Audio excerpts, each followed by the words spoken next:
In this installment, part 2 of 4, Conversation with Dr. Shannon Pratt, he will be discussing technical valuation issues, the importance of outreach to college and university students, and also giving advice to those who practice in litigation consulting. CPAs, when they're going through their undergraduate, do you think there is a lot of opportunity within various MBA programs in general for the undergraduate student and the graduate student to get a handle on the opportunities or the foundation of business valuation? No, not in very many schools. The educational system has been very slow to embrace business valuation as in the curriculum, and it's very few of the graduate schools have even one course in business valuation, and some of them have a smattering of it in some graduate finance course, but most universities do not have a business valuation course, and I'd like to see more of that, but universities are terribly slow to adapt. Yeah, I was going to ask, why do you think that is? It's the nature of universities. Just very, just the bureaucracy of making that change. Yeah. You started in the university setting with the research that you did with Indiana University and University of Chicago. Yeah.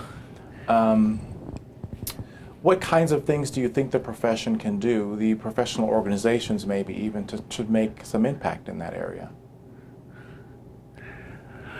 Well, the ASA is offering courses, and they've been adopted by several universities. I don't know how many just now, but NACVA and AICBA could do the same thing. Yeah, the curriculum for the CVA has been adopted into a few schools. Okay. But it also relates to sort of the responsibility of the, speaking of CPAs specifically, with training in fraud deterrence and or forensic accounting. Do you do much work in that area? None. None? Some litigation? You've testified numerous times. Oh yeah. I've testified numerous times. Hundreds of times. But not on the area of fraud.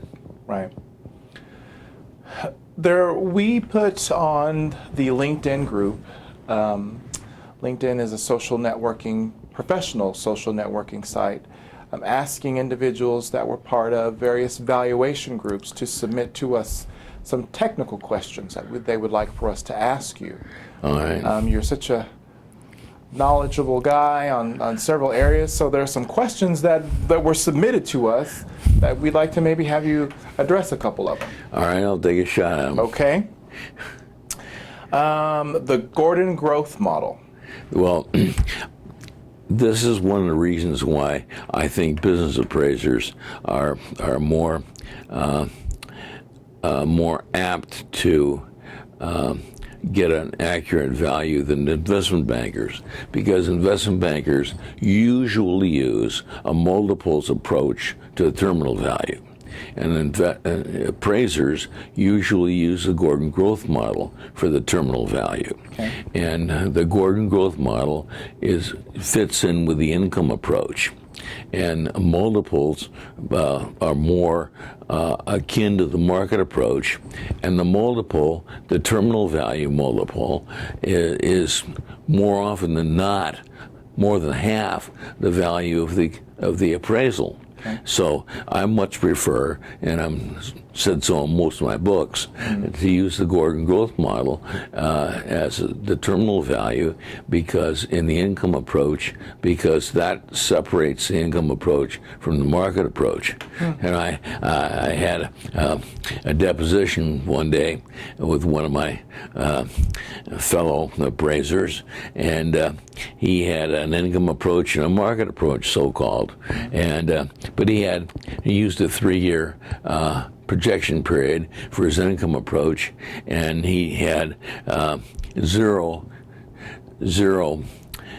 present values for the 3 years in his income approach. So he had the terminal value he used multiples on, and then he used multiples in the market approach. I said, well, that isn't two approaches, that's one approach. Mm-hmm. So it was established in 1959, but the Treasury method under ARM 34 was occurring in the 20s. How did they capitalize the excess earnings without computers for present value calculations? That's one of the questions we got. Well, anything you do with computers, you can do by hand if you have enough time. Right. And so I don't know how they did it back in the 20s, but I wasn't around then. But I was born in '33, and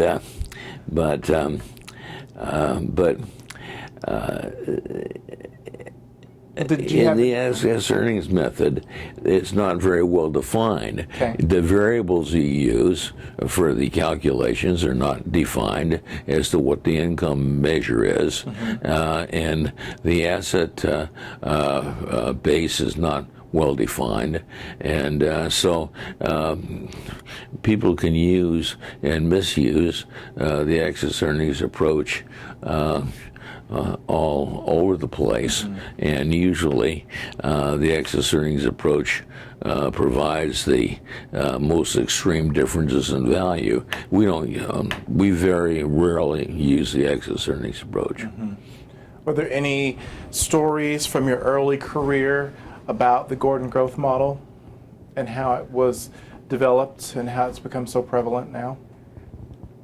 Well, no, because I think it's a natural outgrowth of the income approach. Okay.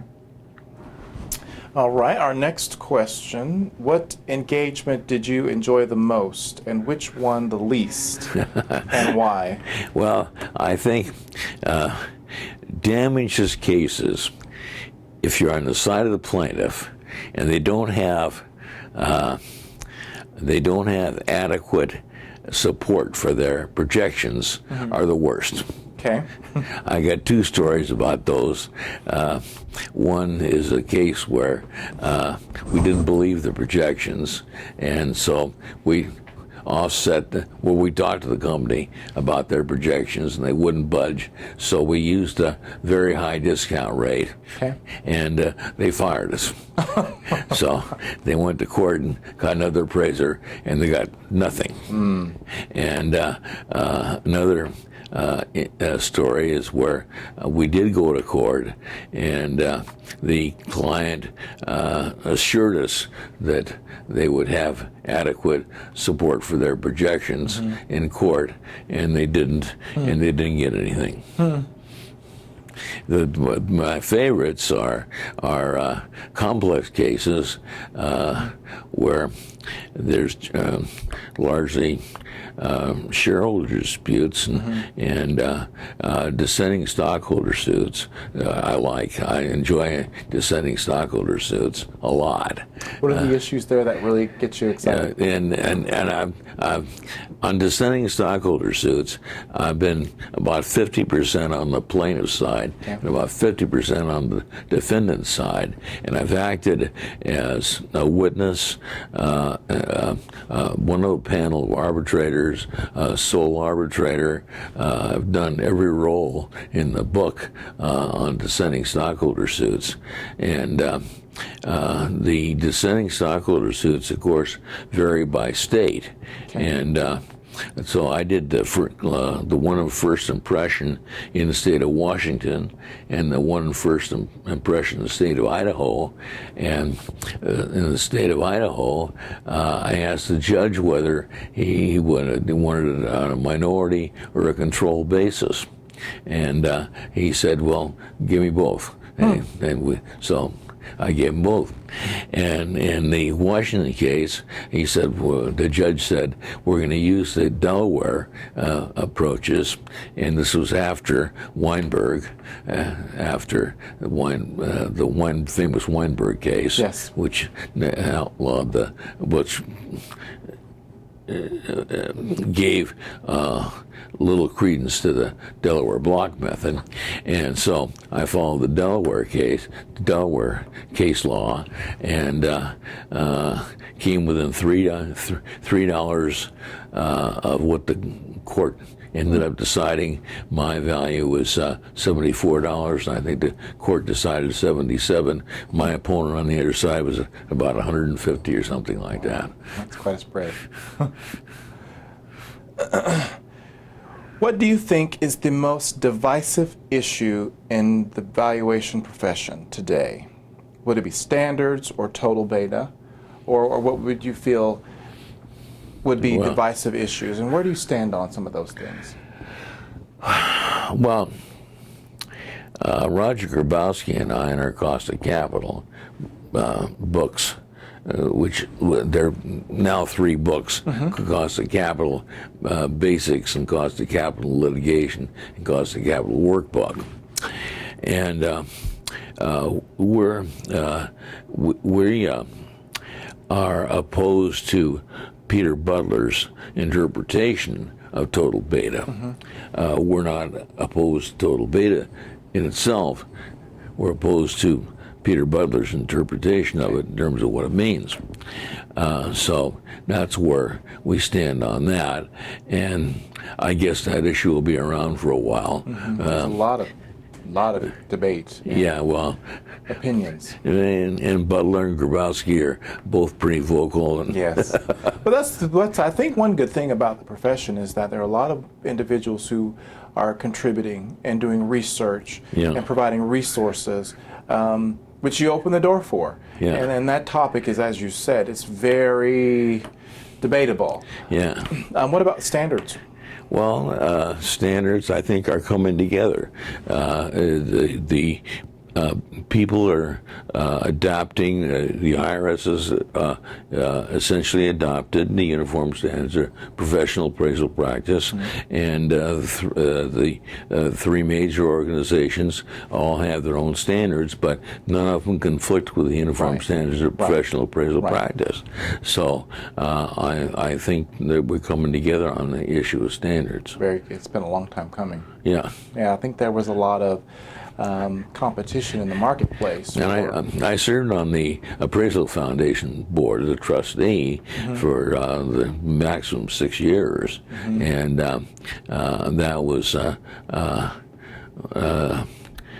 that was an issue then, but I think since then it's lessened as an issue. Yeah, that's important for the profession.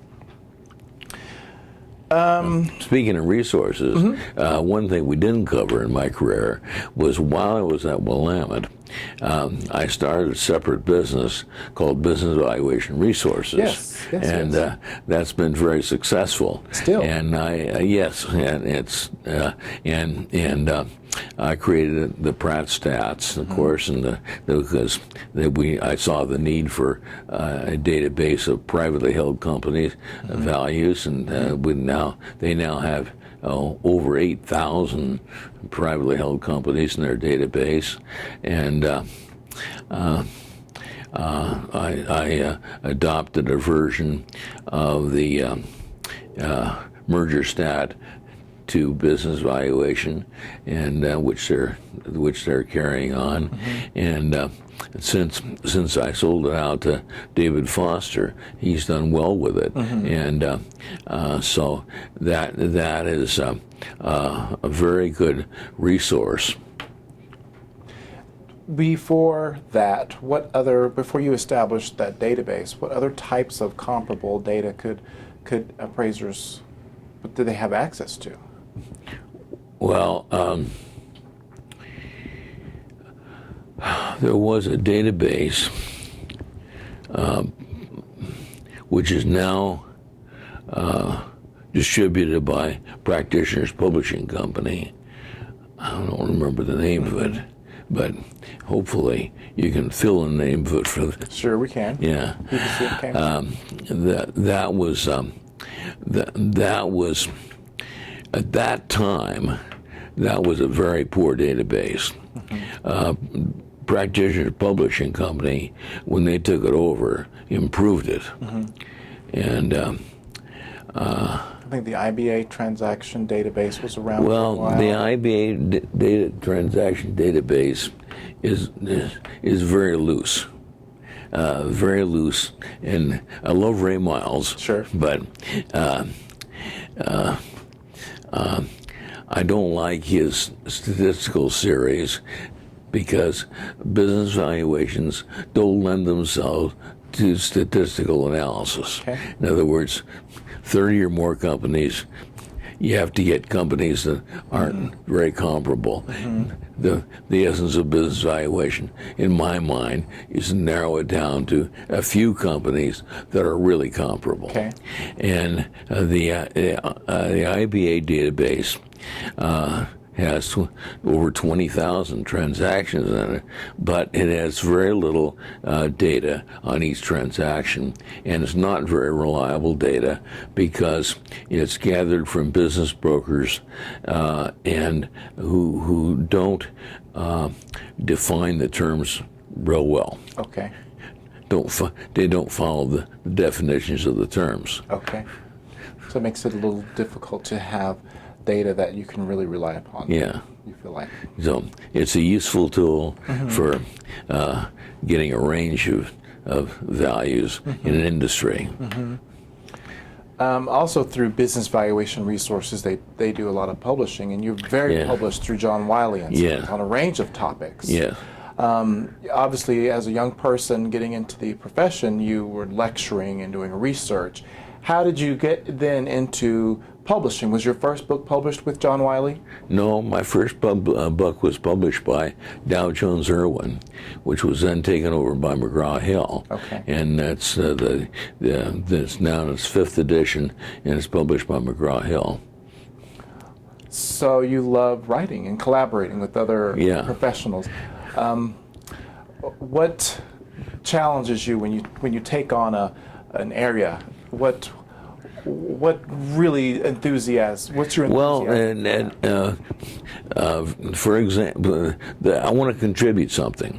So, for example, Wiley came to me and they wanted me to write a book on valuations for financial reporting.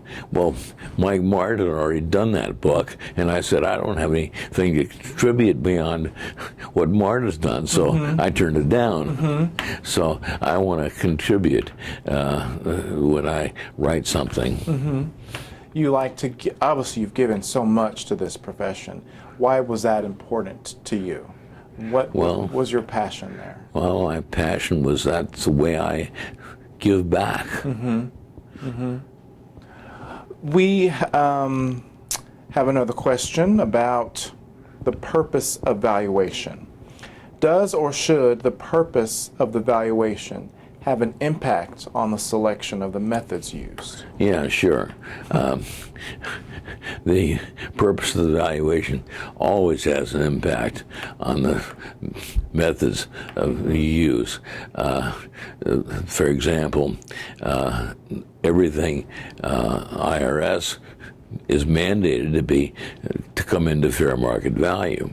So fair market value has its own methodology, and most states, most states in their dissenting stockholder suits and the stockholder oppression suits, statutes mandate fair value without something else, and that has its own methodology.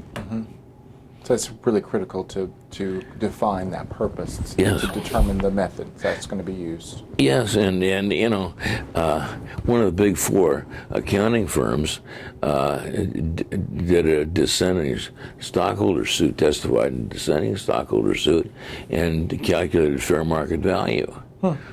And the Delaware court said, you know, nice job on fair market value, but it's useless in this case. That's really critical up front to get it right. Yeah. Got to get it right. I was surprised that a Big Four accounting firm would make that mistake, but they spent thousands of dollars, and their testimony was useless. Oh. I had one like that too. I was a sole arbitrator in a dissenting stockholder suit, and the fellow that was testifying in front of me did a wonderful job of projecting out all the combined cash flows. Well, the dissenting stockholder statute specified that none of the synergies would be taken into consideration. So that fellow's testimony is useless. So did you have much training in litigation, being an expert? No. Or did you just come naturally to you? It came naturally. Yeah. The issues are so unique when you're presenting your calculations to a judge or to a jury. What advice would you give to individuals, appraisers who are going to work in litigation, that would be helpful for them? How would you encourage them? Well, I would encourage them to at least get one of the nationally recognized credentials, and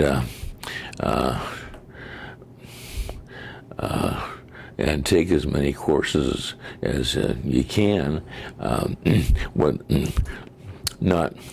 Not redundant courses, but advanced courses, and read as much as you can, and work under a knowledgeable person as an apprentice. To get some mentoring and some support, because you can really damage your credibility long term if you make a lot of gaffes in court. Well, yeah, but it's surprising to me how many fellows there are who make gaffes time after time and still survive. Wow. That must be attributing that to either good luck or what judges perhaps, or the jury not really understanding all of the issues involved. Yeah, that's true. That's true. My advice to people in arbitrations are to have business appraisers as the arbitrators. Now, the natural instinct from lawyers is to have lawyers be arbitrators, but lawyers, for the most part, are not schooled in business valuation. Right. So the best outcomes I've seen, the fairest outcomes, have been where the business appraisers have been the arbitrators, and the worst outcomes have been where lawyers have been the arbitrators. They just simply understand the issues in calculating those values much clearer and can explain them clearer. Yeah, and fair values are usually obtained as long as 2 out of the 3 arbitrators are business valuers professionally. But when a majority of the arbitration panel is not trained in business valuation, you can get weird outcomes. We have a question about the Monte Carlo simulation. The question is, specifically developing a build-up discount rate and expected future projection using the Monte Carlo simulation method. What is your opinion on that? Well, my opinion is that you can't get rid of the risk no matter how much Monte Carlo you use. The risk is still there. In other words, you can reduce the risk by using a Monte Carlo method, but you can't erase the risk. Some people take the position that you can, if you use many simulations, as Monte Carlo does, you can eliminate the risk. And you can have a known factor like a coin toss, and it doesn't eliminate the risk. Right. There's always some residual risk. How has the business of business valuation changed in the last decade? Well, there's more people doing it. And for a while, I thought that the practice was getting better, but lately, as more people have joined into the business, it's brought in some very marginal people, and so the average practice has leveled off and even gone down some. But it's amazing. As much as is out there, like in Hitchner's and my books and Grabowski and so forth, that is solid. That people do things that are not solid, and the attorneys don't recognize it, and so I think some education from to attorneys on how to recognize a good business valuation or a good business valuer is important. Many of the individuals that we talked to in this series before you, Jim Hitchner, Mike Mard, Mel Abraham, Bob Grossman, Warren Miller, and some others, one of the things that they discussed when we were talking with them is that a lot of appraisers feel like they can be generalists. Take on a lot of different specialty areas rather than trying to focus their specialty in one niche and really understand it and get it. What is your opinion on that? Well, my opinion is that you don't have to be an industry specialist. You don't have to have background in an industry in order to appraise a company in that industry. There's all kinds of resources you can use to understand the industry. But on the other hand, for various aspects of business appraisal, like fair value appraisal, for financial reporting, we don't do that. And there's people that specialize in it that do it, and they're very good, and we stay away from that. And so I think that areas of the business appraisal are more important than the industry. In the next section, Conversation with Dr. Pratt, he will be discussing the consumers of valuation services and how to meet their needs. Also, significant case law related to valuation matters and distinguishing the valuation profession from the valuation industry.